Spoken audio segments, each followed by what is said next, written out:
students, today we will discuss the next topic in manufacturing.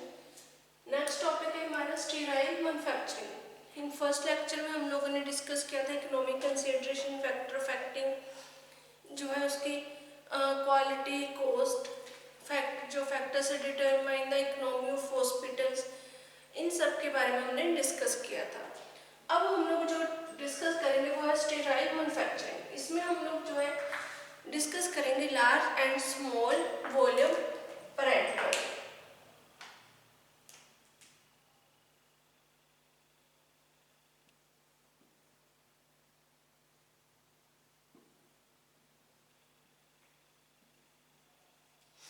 Large and small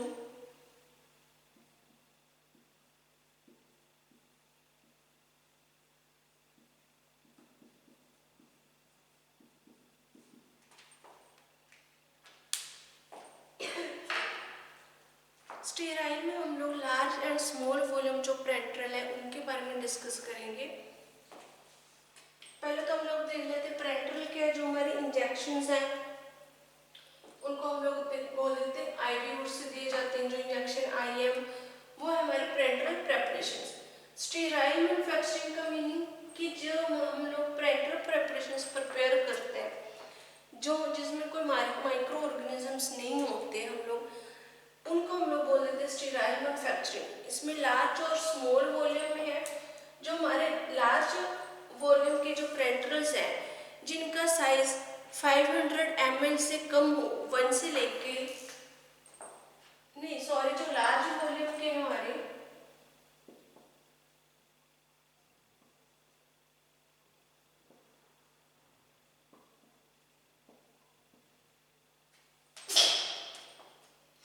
large parental volume parental कौन से होते हैं जिनका size 500 ml से ज़्यादा हो। 500 ml या उससे ज़्यादा जो वॉल्यूम हो उसको हम लोग बोल देते हैं लार्ज पेरेंटल साइज।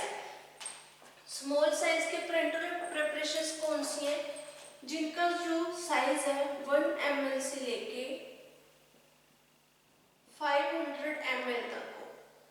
जिन प्रिपरेशंस का साइज 1 ml से लेकर 500 ml तक हो वो हमारे हो जाते हैं small volume parentals.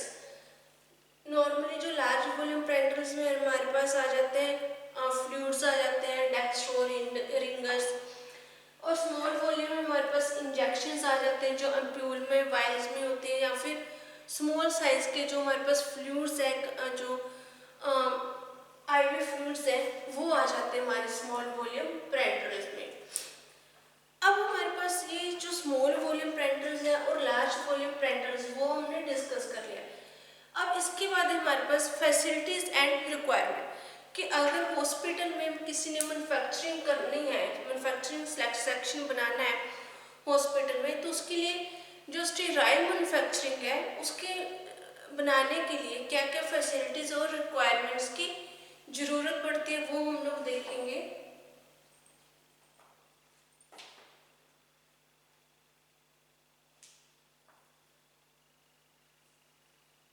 Facility and requirement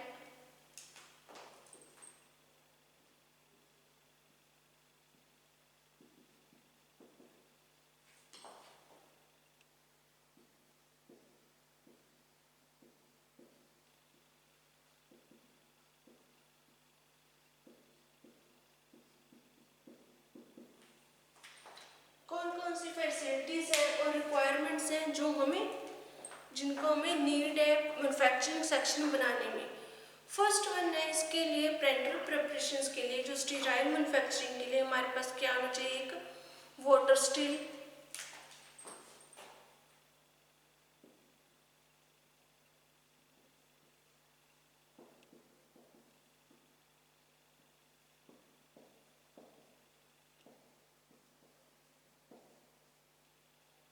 third है हॉट एयर ओवन,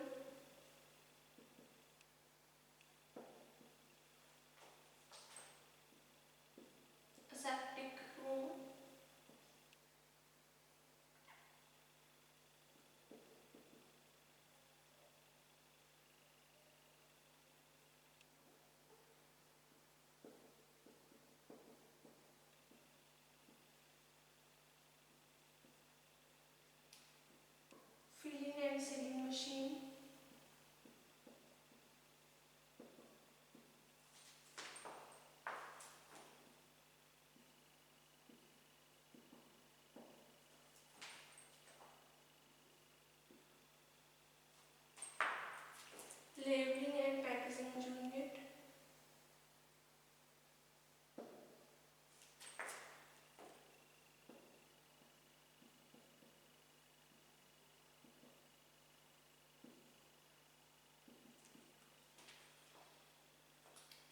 इसके अलावा जो हमारे पास है जैसे एम्प्यूल्स,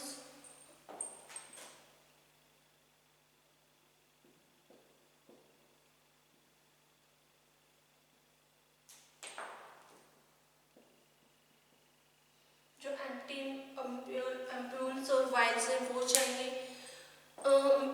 अम्प्यूल वॉशिंग जो हमारे पास मशीन है वो चाहिए। फिल्टर प्रेस चाहिए। हमारे पास बहुत ऐसी जो रिक्वायरमेंट्स हैं, इक्विपमेंट्स हैं जिनकी हमें नीड पड़ती है मैन्युफैक्चरिंग सेक्शन में, जैसे water still, autoclave, hot air oven, septic room, filling sealing machine, labelling and packaging unit, ampoule and vials हो गए। नेक्स्ट है फिल्टर प्रेस। उसके बाद है हमारे पास जो है एम्प्यूल वॉशिंग जो मशीन है वो चाहिए। इसकी जो अगर ये हमारी जो रिक्वायरमेंट्स है वो कंप्लीट होंगी, फिर ही हम लोग जो है हमारा जो सेक्शन है उसको कम्प्लीटली हम लोग जो है वो कम्प्लीटली उसमें हम लोग मैन्युफैक्चरिंग कर पाएंगे किसी भी ड्रग की। नेक्स्ट है हमारे पास फैसिलिटीज।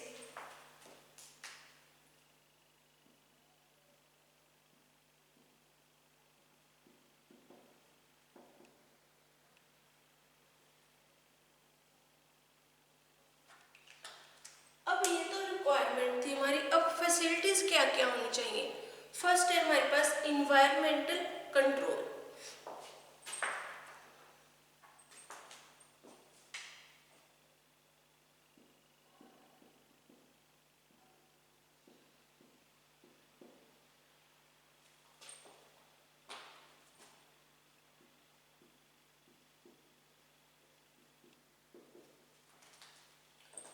इसमें जो हमारे पास फैसिलिटीज है उसमें हमारा फर्स्ट आ जाता है इन्वायरमेंटल कंट्रोल। अब इन्वायरमेंटल के ऊपर भी डिपेंड करता है कि हमारा जो उस एरिया है वहाँ का कैसा इन्वायरमेंट होना चाहिए जब हम लोग मैन्युफैक्चरिंग प्लांट लगाएंगे। इन्वायरमेंट के ऊपर हमारा है, अगर इन्वायरमेंट हमारे में ज़्यादा डस्ट है या माइक्रो ऑर्गेनिज्म की ग्रोथ है तो हमारे जो प्रेपरेशंस है वो खराब हो जाएंगी। उसी के अकॉर्डिंग हमें जो इन्वायरमेंट है उसको मेंटेन करना है अपनी प्रेपरेशंस के अकॉर्डिंग, उसकी मैन्युफैक्चरिंग यूनिट के अकॉर्डिंग उसको हम लोग मेंटेन करेंगे। इसमें फर्स्ट है हमारे पास जो इन्वायरमेंट को गुड बनाने के लिए, इन्वायरमेंट कंट्रोल करने के लिए जो हम लोग फर्स्ट हमारा है पॉइंट है वो है ट्रैफिक कंट्रोल।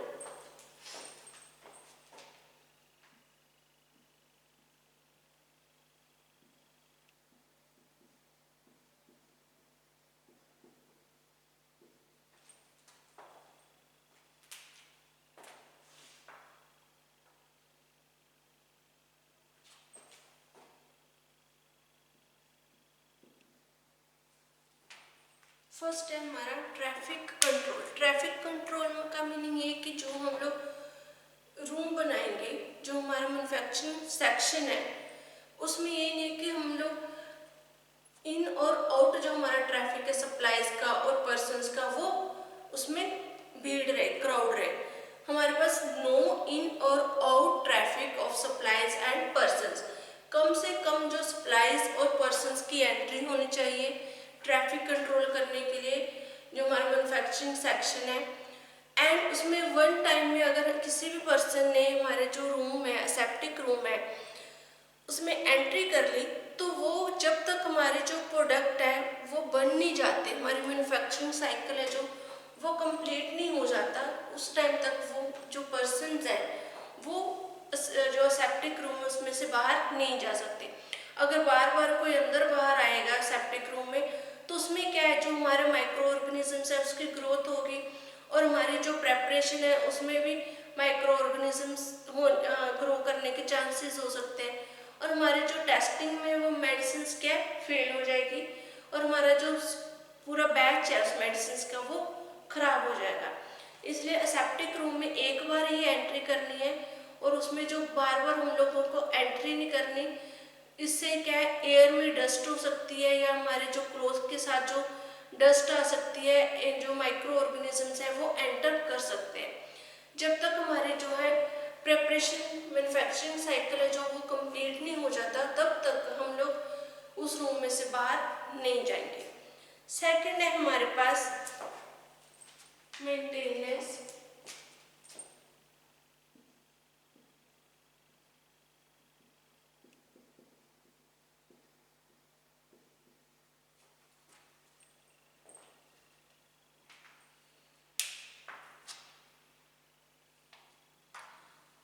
सेकंड है हमारा पॉइंट है मेंटेनेंस। मेंटेनेंस में कि हमारा जो सेप्टिक रूम है जिसमें हम लोग स्टीराइल मैन्युफैक्चरिंग बनाएंगे, पेरेंटल प्रेपरेशंस बनाएंगे, वो हमारा कैसा होना चाहिए। जैसे आप लोगों ने फर्स्ट ईयर में भी पढ़ा होगा सेप्टिक रूम के बारे में स्टैटिस्टिक्स 1 में, कि जो सेप्टिक रूम है उसके जो वॉल्स हैं वो क्लीन होनी चाहिए, जो हमारे उसकी फ्लोर है वो क्लीन होना चाहिए, ऐसी वॉल्स और फ्लोर होना चाहिए कि इजीली वो वॉश हो जाए, उनमें कोई भी जो है प्रॉपर उसमें जो हमारे पास क्लीनिंग है वो हम लोग कब डन करेंगे इसमें, जब हमारे पास जो प्रॉपर हमारा मैन्युफैक्चरिंग साइकिल कंप्लीट हो जाएगा उस time cleaning end of working day और ड्यूरिंग नाइट, जहाँ तो हम लोग रात को वहाँ पर जो मेंटेन करेंगे उसको क्लीन करेंगे, उसकी सेप्टिक रूम की सेप्टिक जो रूम है, या फिर जो हम जो है हमारा वर्किंग डे में जब हमारा साइकिल जो है एक साइकिल जो कंप्लीट हो जाता है मैन्युफैक्चरिंग का, उस टाइम हम उस रूम की क्या क्लीनिंग करेंगे। इसमें जो इंक्लूड होगा हम लोग जो क्लीनिंग करेंगे उसमें ऑल सरफेस और जो वॉल फ्लोर्स है, हमारा जो फर्नीचर है वहाँ का टेबल इक्विपमेंट्स है, उन सबको हम लोग क्लीन करेंगे। ये नहीं कि सिर्फ उसमें हम लोग फ्लोर है जो उसको क्लीन करके आगे, नहीं, जो असेप्टिक रूम की जब हम लोग क्लीनिंग करेंगे चाहे वो ड्यूरिंग वर्किंग डे हो या फिर जो ड्यूरिंग नाइट को हो, तो उसमें हम लोग उसकी फ्लोर्स जो है क्लीन करेंगे प्रॉपरली, उसके वॉल्स हैं वो प्रॉपरली उसमें क्लीन करेंगे, और जो हमारे पास वहाँ इक्विपमेंट है ऑपरेटर्स हैं जो यूज़ कर रहे हैं उनको भी हम लोग प्रॉपरली क्लीन करेंगे। नेक्स्ट है हमारा डिसइंफेक्शन।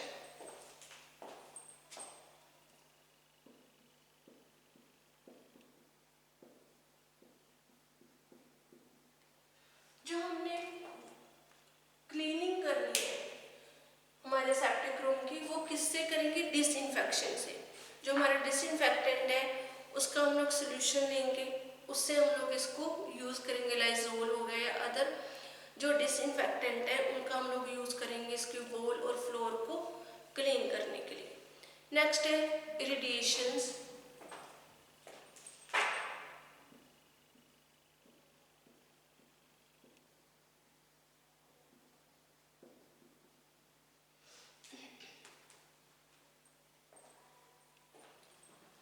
नेक्स्ट रेडिएशंस में क्या है कि हमारा जो यूवी रेज है वो क्या एक एंटीबैक्टीरियल एक्शन प्रोड्यूस करते हैं। जैसे जो सन है उसमें से भी यूवी रेज निकलती हैं, वो क्या करती हैं जो अर्थ पे बैक्टीरिया हैं उनको किल करने का काम करती हैं, एंटीबैक्टीरियल उनमें प्रॉपर्टीज होती है, इसलिए हम लोग यूवी रेज का यूज़ करते हैं वहाँ पर, कि जो अब कोई पर्सन वहाँ पर एंट्री करेगा या फिर अंदर जो हमारा जो है हमारे जो भी प्रोडक्ट है उनको हम लोग उनमें से जो माइक्रो ऑर्गेनिजम्स हैं उनको किल कर सके।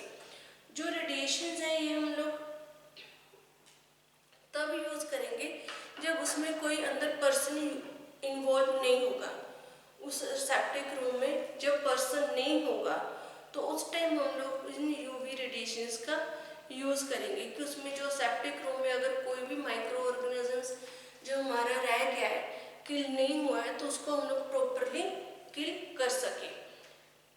जो यूवी रेज है वो जैसे हार्मफुल है ह्यूमंस के लिए, इसलिए हम लोग जो है किसी भी पर्सन को उस टाइम एंट्री नहीं देंगे जब इसका हम लोग यूज़ करेंगे। नेक्स्ट है हमारा एयर कंट्रोल।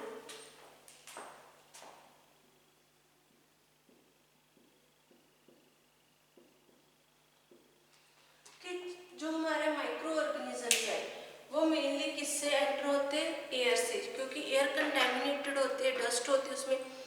बाय एयर में जो हमारे सेप्टिक रूम में हमारे पास जो माइक्रो ऑर्गेनिजम्स हैं वो एंटर हो जाते हैं। इसमें जो हमारे पास बाय एयर है वो एक है, it is and the greatest source of contamination. Contamination का क्या ये मेन सोर्स है। अब एयर क्लियरिंग करने के लिए हम लोग क्या अदर अलग अलग टाइप के जो सीरीज़ है या अलग अलग टाइप के जो ट्रीटमेंट्स है वो फॉलो करते हैं कि हम लोग जो एयर है उसको क्लीन कर सके असेप्टिक रूम में।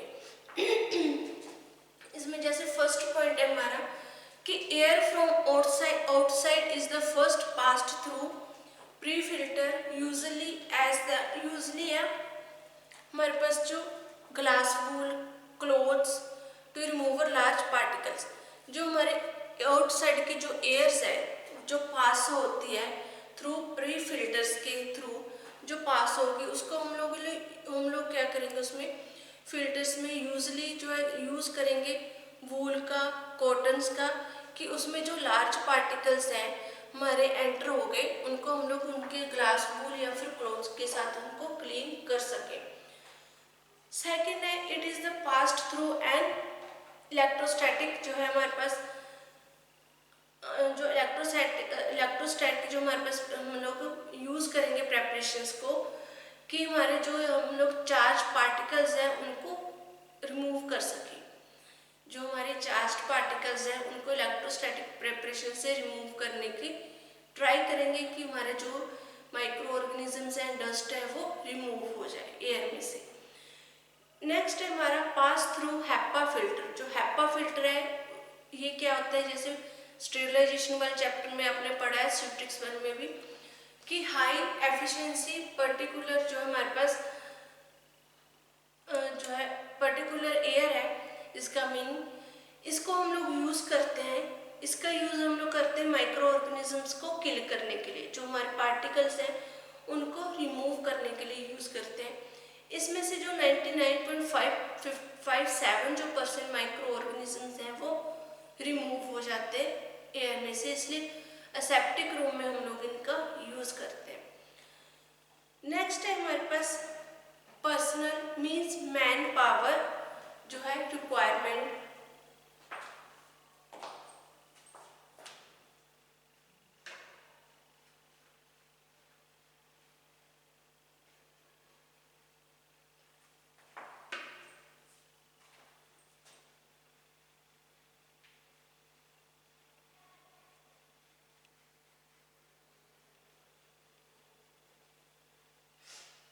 इसमें क्या था, एयर कंट्रोल में कि मेन हमें जो एयर में से माइक्रो ऑर्गेनिजम्स को किल करने के लिए हमारे पास क्या हैप्पा फिल्टर होना चाहिए, जो हमारे एयर को क्लीन कर सके, जो माइक्रो ऑर्गेनिजम्स को किल कर सके।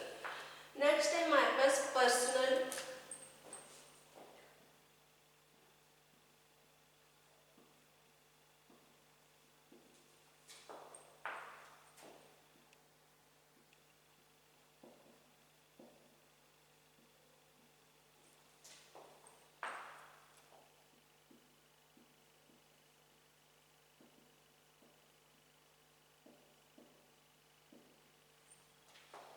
पर्सनल में आ जाता है मैन पावर रिक्वायरमेंट, कि अब जो स्टेराइल हमारा मैन्युफैक्चरिंग यूनिट है उसके लिए जो हमारे पास मैन पावर, कितनी हमारे पास मैन पावर होनी चाहिए, रिक्वायरमेंट कितनी होनी चाहिए, वो हम लोग डिस्कस करेंगे।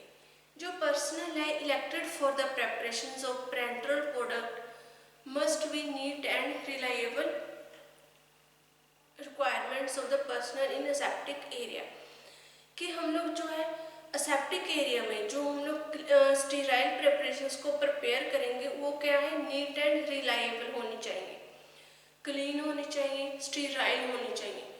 उसके लिए हमें क्या क्या फॉलो करना है उन चीज़ों के लिए। फर्स्ट है they should be good health and free from any dermatological conditions that might be micro organisms contamination, कि जो हमारे पास हम लोग वहाँ पर पर्सन्स हैं, जो हमारे पास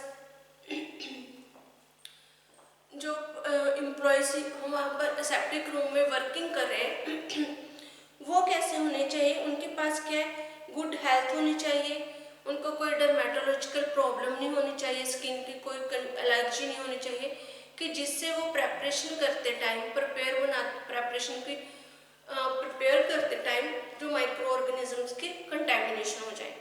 second they must be some knowledge about the basic principles, कि उनको जो है सेप्टिक रूम में वर्किंग करते टाइम जो उनके प्रिंसिपल्स हैं, जो सिंपल प्रिंसिपल है सेप्टिक प्रोसेस की जो प्रिंसिपल्स हैं उनके बारे में नॉलेज होनी चाहिए, कि कैसे हमने सेप्टिक प्रोसेस में सेप्टिक रूम में कैसे वर्किंग करनी है। थर्ड है मूवमेंट मिनिमम, कि हमें सेप्टिक रूम में पहले भी हमने डिस्कस किया था कि जो हमारी मूवमेंट है वो कम से कम रखनी है, अगर बार बार हम लोग मूव करेंगे उसमें तो हमारा जो है जो मटेरियल है वो कंटेमिनेटेड हो सकता है।